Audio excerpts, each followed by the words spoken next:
हैं उल्लू टीवी के राजीव तलवार। आप लोग इन्हें भली भांति जानते होंगे। भाई ये बंदा अपने बाप को भी नहीं छोड़ता है। देखिए इस पूरे वीडियो को, आप लोग को समझ में आ जाएगा ये बंदा क्यों खतरनाक है। जो अपने बाप का नहीं होता है। तिवारी जब तक जिंदा था उस गांव के 20 लोग उसके लिए इकट्ठा नहीं हुए, और मौत के बाद पूरा देश नौटंकी कर रहा है, विधवा विलाप कर रहा है। जिंदा रहते न ये भगत सिंह, राजगुरु, सुखदेव किसी को नहीं समझ पाए, क्योंकि इस देश का शिक्षक एकदम मरा हुआ है।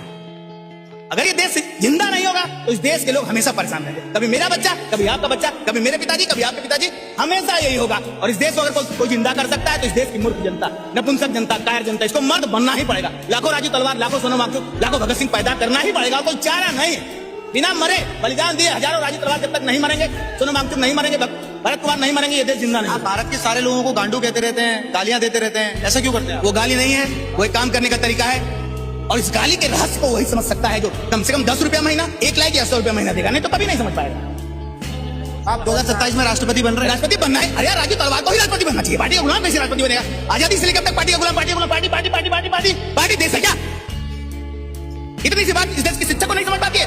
इस देश का शिक्षक क्यों नहीं बोलता है कि देश का राष्ट्रपति राजीव तलवार को होना चाहिए? देश का प्रधानमंत्री, सांसद, विधायक राजीव तलवार। अरे भाई राजीव तलवार जैसा आदमी का सांसद विधायक नहीं बनेंगे, मेरे तरह के लोग सोनम वांगचुक की तरह नहीं बनेंगे, भरत तिवारी की तरह, भगत सिंह, राजगुरु, सुखदेव की तरह नहीं बनेंगे तो कुछ नहीं होने वाला। आप कहते हो कोचिंग सेंटरों ने भी सत्यानाश कर रखा है देश का। शिक्षक अगर जिम्मेदार होता तो कोचिंग पनपा ही क्यों होता? हमारे पापा शिक्षक थे, 50 आज 40,000 पेंशन पाते हैं। 40,000 पेंशन पा रहे हैं 15 साल से। देश के लिए कौन सा त्याग किए बताइए? तुरंत पेंशन बंद होनी चाहिए। और सरकारी कर्मचारी जितने इस देश में हैं, सरकारी कर्मचारी जितने हैं, इनकी तनख्वाह आधी कर देनी चाहिए। बताइए, एक आदमी मर रहा है और सरकारी कर्मचारी किसी कमरे में बैठ के नौटंकी कर रहा है।